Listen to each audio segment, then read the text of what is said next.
หนึ่งสามัคคีธรรมจะสร้างความสามัคคีสองศรัทธาธรรมมีความเชื่อในการทำตนสามปัญญาธรรมมีความคิดดีมีเหตุผลสี่จา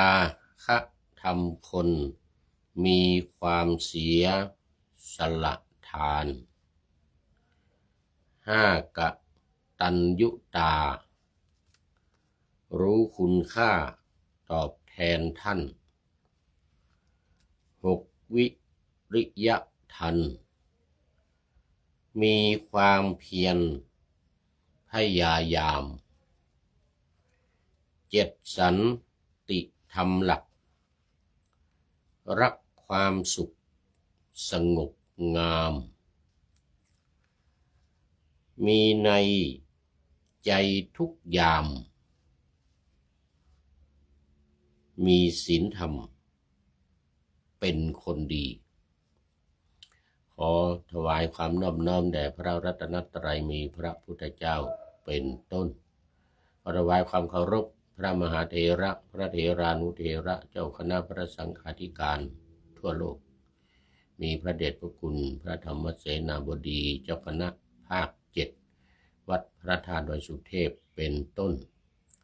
และขออำนวยพรแด่ท่านผู้ฟังท่านผู้ชมสาธุชนพุทธบริษัททั้งหลายวันนี้รายการธรรมะหลังธรรมวัดเย็นของวัดพระธาตุดอยสุเทพออกอากาศทางสถานีวิทยุพระพุทธศาสนาแห่งชาติและจริยธรรมวัดพระธาตุดอยสุเทพระบบ FM 96 เมกะเฮิรตซ์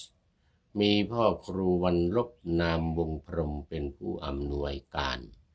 อาจารย์พระมหาประสิทธิ์ประชาธิโกเป็นหัวหน้าสถานีและอาตมภาพพระครูปริยัติยานุศาสตร์เป็นผู้บรรยายเป็นประจำทุกวันเวลา 18:40 นาทีถึง 19:10 นาทีวันนี้ก็บันทึกเสียงล่วงหน้ามานิดหน่อยประมาณ1 ชั่วโมง เดี๋ยวก็อีก1 ชั่วโมงก็รายการก็จะออกอากาศทางวิทยุส่วนทาง Facebook Live สวัยเทพบุญนี้ก็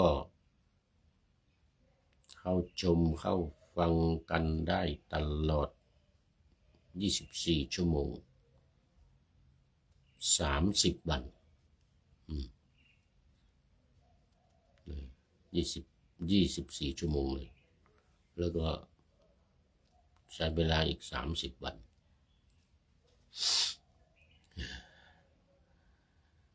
สำหรับวันนี้ก็มีประชาสัมพันธ์เกี่ยวกับการถวายภัตตาหารเช้าเพลแด่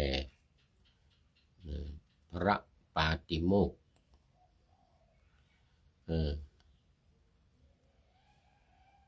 วันละ 3,000 บาทน้ำปานะตลอดวัน 1,000 บาทหรือตามเจตนากำลังศรัทธาและกำลังทรัพย์ตามอัธยาศัยโทรมาที่อาจารย์พระมหาสกลปริยนธรรม9 ประโยคผู้ประธานผู้ดูแลควบคุมการท่อง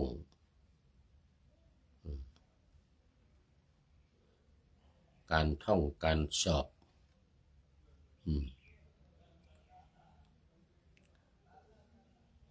พระปาติโมกข์เป็นเวลา2 เดือนครึ่ง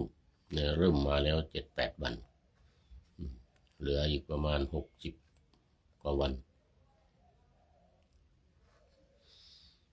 หมายเลขโทรศัพท์0918599053 0918599053ท่านอาจารย์บอกว่าอยากจะให้มาเห็นด้วยตา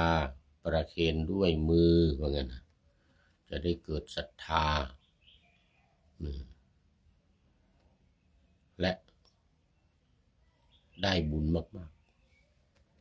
ๆแต่ในกรณีที่ไม่สามารถจะเดินทางมาด้วยตัวเองได้อาจจะมีเหตุผลมากมายโดยเฉพาะเรื่องเวลาไม่มีเวลามาสองได้อยู่ที่ไกลในต่างจังหวัดหรือแม้ในจังหวัดเดียวกันนี่ต่างอำเภอในจังหวัดเชียงใหม่นี่แหละต่างอำเภอก็มายากเหมือนกันนะไกลเหมือนกันนะต้องมียานพาหนะมานะก็นี่ง่ายที่สุดโอนเข้าบัญชีธนาคารกสิกรไทยวัดพระธาตุดอยสุเทพ221ว่าผิดอีกละ211286298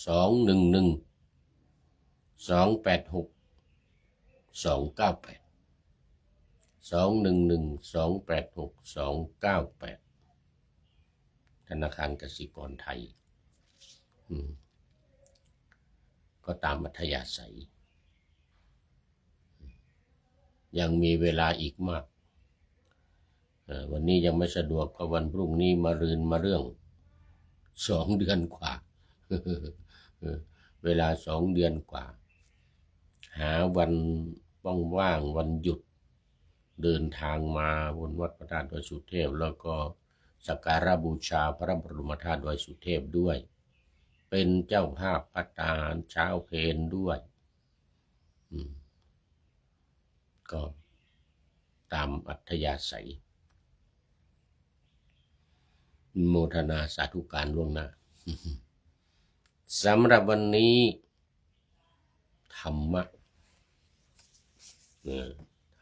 ประจำวันเป็นธรรมะเกี่ยวกับการปฏิบัติโดยเฉพาะเพราะว่าขณะนี้พระเดชพระคุณหลวงพ่อพระธรรมเสนาบดีอธิบดีสงฆ์วัดพระธาตุดอยสุเทพเจ้าคณะภาค7ด้วย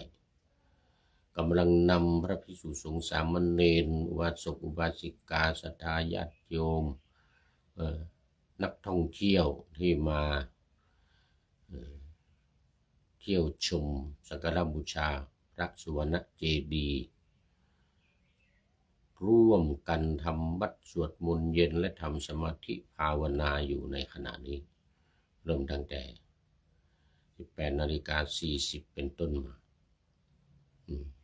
เป็นเวลา30 นาทีโดยประมาณเป็นสมถกรรมฐานปฏิบัติโดยการบริกรรมการนับและการระลึกตามอย่างใดอย่างหนึ่งหรือปนกันมีการบริกรรมด้วยมีการนับด้วยแล้วก็ระลึกตามคุณของพระพุทธเจ้าด้วยเนี่ยทำได้เลย3 อย่าง3 วิธีนี้พร้อมกันพร้อมกันเอา2 อย่างก่อนบริกรรมกับการนับบริกรรมว่าพูดยาวๆหายใจเข้านะแล้วก็โทหายใจออกนับ1นี่นับ1อันนี้บริกรรมกับคณานานัยยะบริกรรมนัยยะกับคณานานัยยะถ้าระลึกตามด้วยก็ระลึกถึงคุณของพระพุทธเจ้าเอา1มีพุทธคุณ2พุทธคุณ3แล้วก็พุทธคุณ9เอาพุทธคุณ1ก่อน บริกรรมเลยทั้งบริกรรมทั้งการนับทั้งการระลึกตามนี่นะ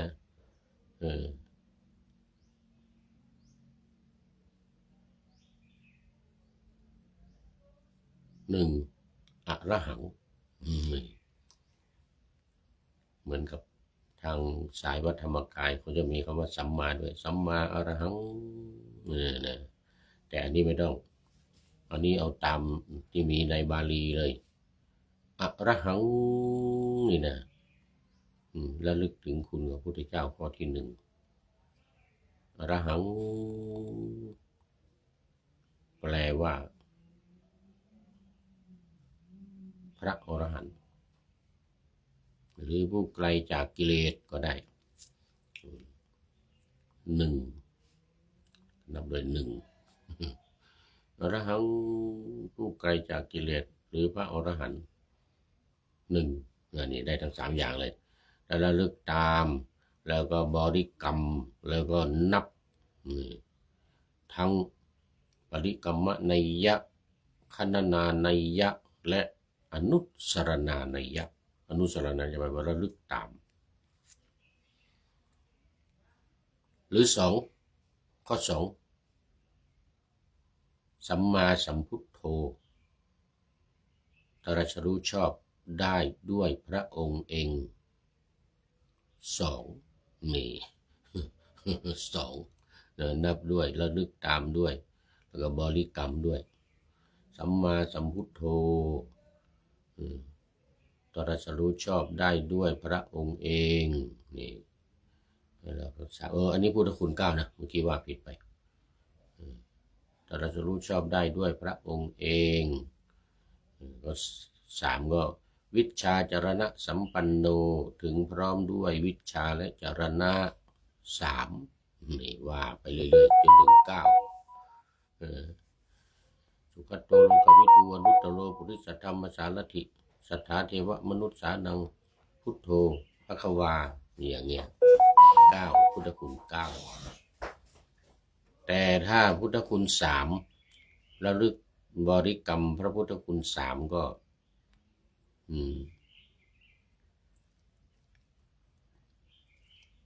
พระมหากรุณาธิคุณนั่นนะพระองค์ทรงมีพระมหากรุณาต่อสัตว์โลกนี่มหากรุณาต่อสัตว์โลกหนึ่งสองทรงมีเมตตาเดี๋ยวหรือเมตตาก่อนไม่รู้นะลืมไปละอันนั้นจะเมตตาก่อนเมตตากรุณาแล้วก็ทรงมีเมตตาแล้วทรงมีมหากรุณาแล้วก็ทรงมีบริสุทธิ์ทรงมีความบริสุทธิ์เรียงไปเรื่อยๆเดี๋ยวหมดแล้วหนึ่งสองสามเมตตากรุณาแล้วก็บริสุทธิ์กรุณาที่คุณบริสุทธิ์ที่คุณหนึ่งสองสามอย่างนี้ถ้าสองถ้าพุทธคุณสองแล้วลึกถึงคุณของพระพุทธเจ้าสองอย่างก็เอาแค่หนึ่งอัตตหิตสมบัติทรงบำเพ็ญเพื่อพระองค์เองนี่หนึ่งปรหิตปฏิบัติทรงปฏิบัติทรงทำเพื่อผู้อื่น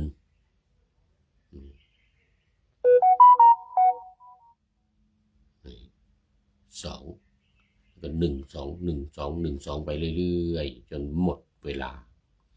แต่พุทธคุณเก้าพุทธคุณสามพุทธคุณสอง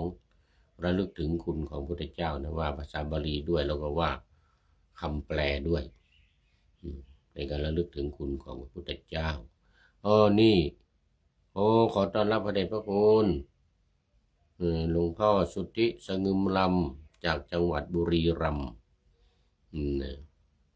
วัดลืมไปซะแล้ว สมองไม่ดีละความจำเสื่อมละมันเป็นอนิจจังความจำเนี่ยมันไม่แน่นอนบางทีก็จำได้บางทีก็จำไม่ได้บางทีก็จำหน้าลืมหลังจำหลังลืมหน้า วัดจังหวัดบุรีรัมย์เลยนะโอ้ขอบคุณหลวงพ่อมากวันนี้มาสายหน่อยแต่มาเป็นอันดับหนึ่งมาสายหน่อยแต่ยังเป็นอันดับหนึ่งนี่เป็นเขาเรียกว่าสมถกรรมฐานทำได้หลายอย่าง3 วิธีจะเอาแบบบริกรรมอย่างเดียวก็ได้พุทโธพุทโธพุทโธอย่างว่าถ้านับอย่างเดียวก็ได้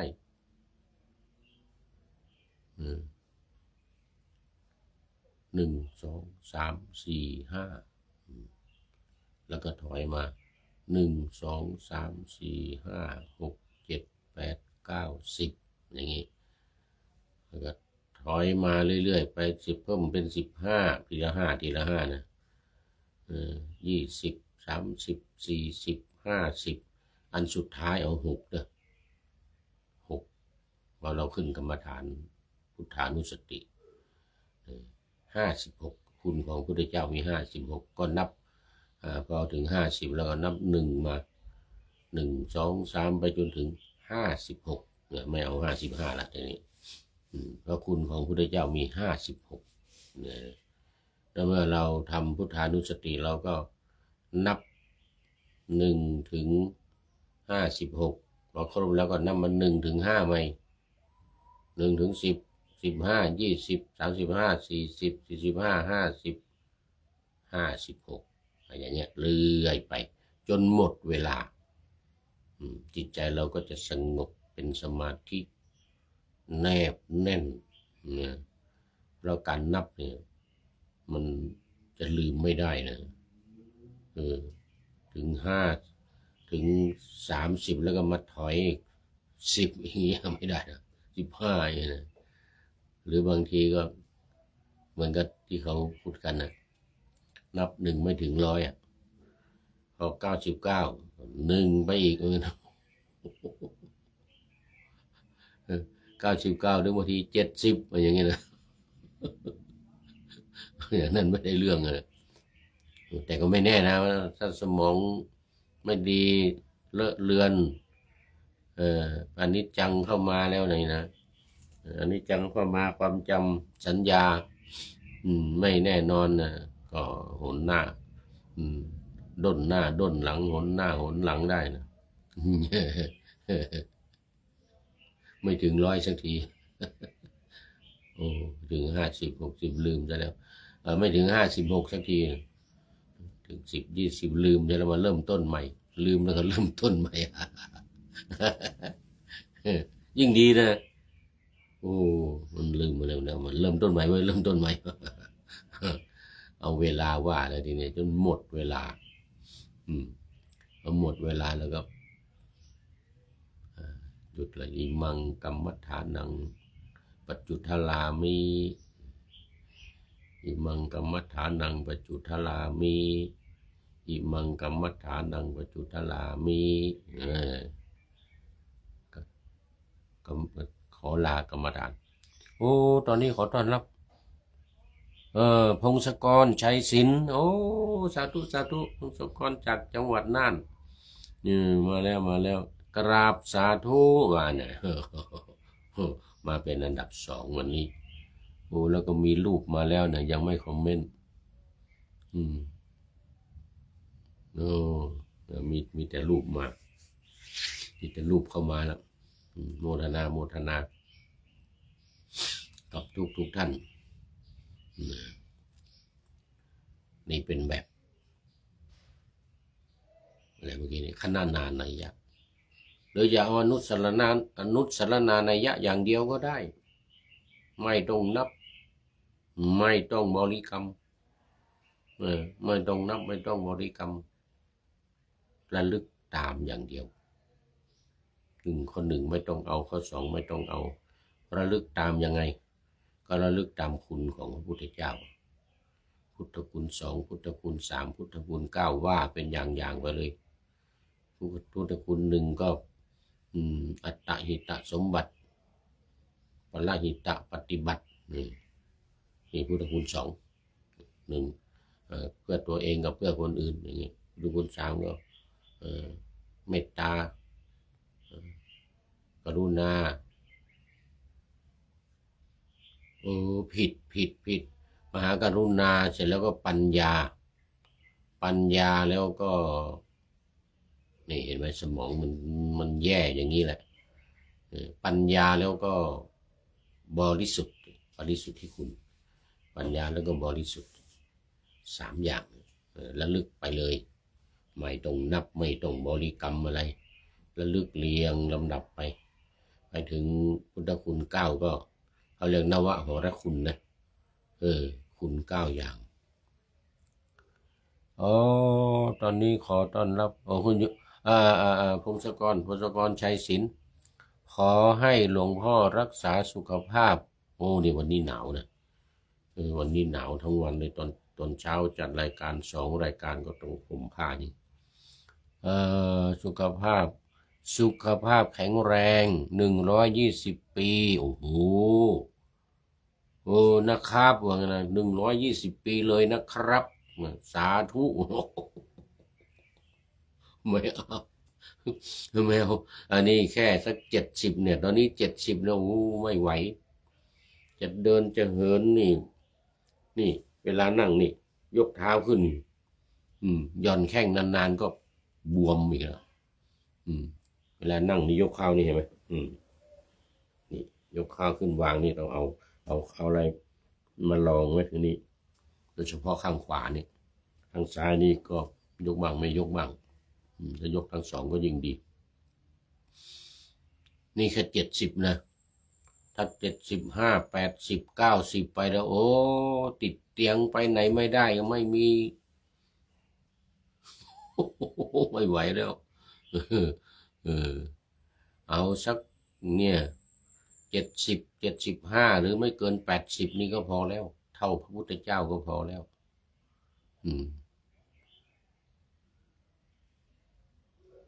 แต่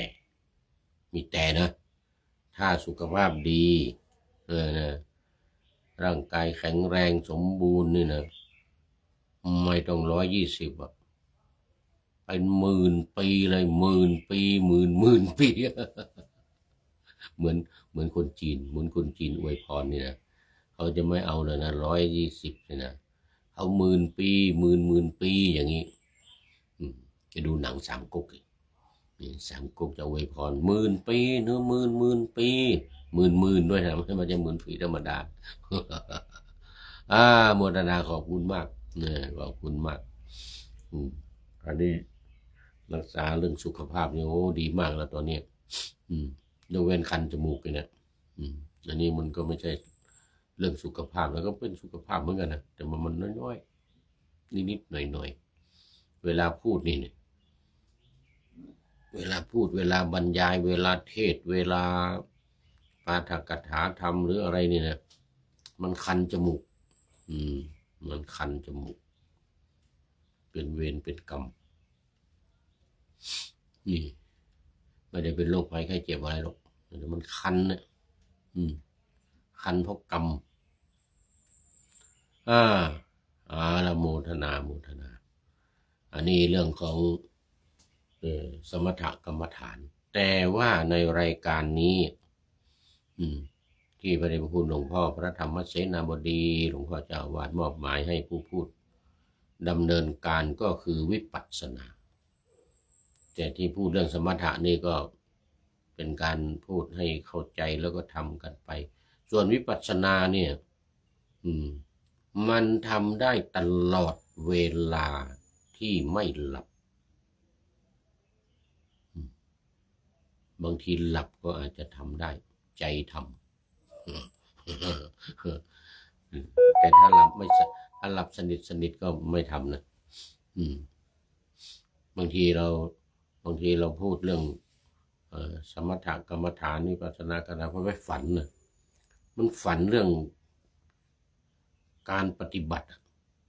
ฝันเรื่องทำสมาธิบ้างฝันเรื่องการเดินจงกรมบ้าง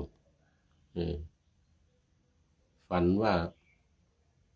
นั่งบ้างเนี่ยนะมีนะมันมีอันนี้แสดงว่าเวลาหลับก็ทำโดยการฝันใจมันทำใจมันระลึกถึงใจมันติดในเรื่องกรรมฐานที่เราเคยทำไม่ว่าจะเป็นสมถะหรือวิปัสสนาโดยเฉพาะวิปัสสนาเนี่ยนะทำได้ตลอดเวลาถ้าไม่หลับนะก็คือการอะไรหนึ่งสุตต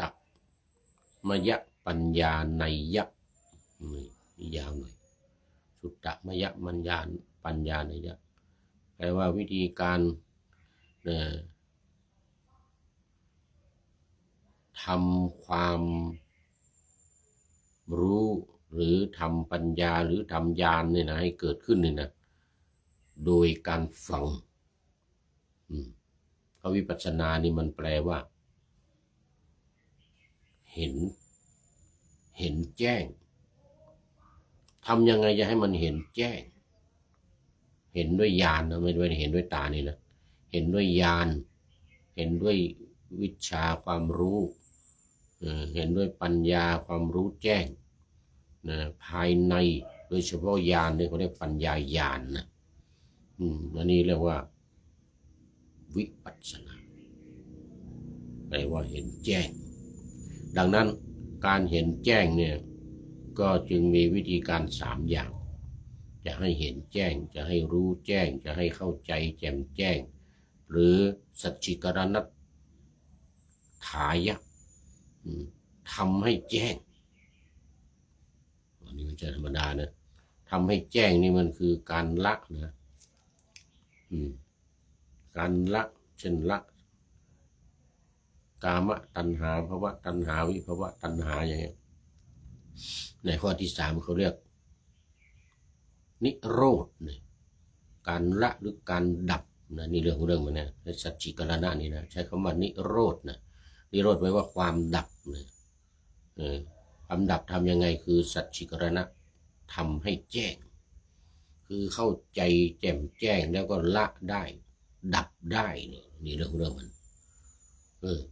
รู้สังโยชน์10 ประการแล้วก็ดับได้ดับสังโยชน์10 ประการได้ก็เป็นอรหันต์เป็นพระอรหันต์ก็เรียกว่าวิปัสสนาโดยการให้เกิดปัญญาให้เกิดความรู้เกิดความเข้าใจเกิดญาณเกิดปัญญาญาณเข้าใจอย่างแจ่มแจ้งและละได้ตามมรรคตามผลนะให้รู้แจ่มแจ้งชัดเจนเรียกว่ามรรคโสดาปัตติมรรคสกทาคามิมรรคอนาคามิมรรคอรหัตตมรรคนี่แต่ถ้าละได้เขาเรียกว่าผลอรหัตตผลสกทาคามิผลอนาคามิผลเดี๋ยวดูเวลาโอ้โหต้องขออภัยเกินเวลามาเกินเวลามา8 นาทีต้องขออภัยเอาละก็โยมพงศกรชัยศิลป์เป็นท่านสุดท้ายเข้ามาในรายการวันนี้นะโมทนาเป็นอย่างยิ่งมาดูเขาคิดท้ายรายการอีกสักหน่อยปะหน้าธรรมาสไว้แล้ววันนี้ได้จากผู้ใดหนอแลโอ้พระมหารัชชานนท์ศาสนกิตตินี่ให้ข้อมูลมาเผยแพร่พญางูเขียวหางไหมประพันธ์เป็นกาบยานีว่า1. สามัคคีธรรมจะสร้างความสามัคคี 2. ศรัทธาธรรมมีความเชื่อในการทำตนเชื่อในการกระทำนะ 3. ปัญญาธรรมมีความคิดดีรู้เหตุผล 4. จาคะ ทำคนมีความเสียสละทาน 5. กตัญญูตารู้คุณค่าตอบแทนท่าน 6. วิริยะทันนี่ก็คือทำเลยใช้สะกดที่มอมากับออกเสียงเป็นทัน 6. วิริยะทันมีความเพียรพยายาม 7. สันติธรรมหลักรักความสุขสงบงามมีในใจทุกยามเป็นคนดีมีศีลธรรมหมายถึงว่าธรรมะทั้ง7อย่างเนี่ยมีในใจเราอยู่ตลอดเวลาเนี่ยนะก็เรียกว่าจะเป็นคนดีมีศีลธรรมโมทนาขอบคุณท่านอาจารย์พระมหารัชชานนท์ประเรียนธรรม9ประโยคในวัดพระธาตุศรีจอมทองไว้นาทีนี้เป็นอย่างยิ่งขออำลาพรากจากผู้ชมฟังที่เดินยืนนั่งนอนฟังทั้งหลายขอให้มีความสุขใจและกายสดชื่นสบายไปตลอดกาลโอ้สามเณรน้อยสังเหลือวัดป่าแดงเป็นสุดท้ายจริงๆโอ้นึกว่าพงศกรเป็นสามเณรน้อยวัดป่าแดงมหาวิหารกราบไหว้สาครับหลวงปู่ครับผมFC ตัวจริง FC ตัวจริงโอ้วันนี้มาสุดท้ายเลยแล้วนี่นะ วันนี้เมื่อกี้นี้อำลาไปแล้ว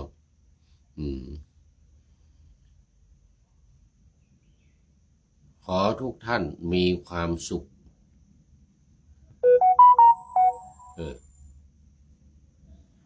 ขอมีความสุขกายสบายใจ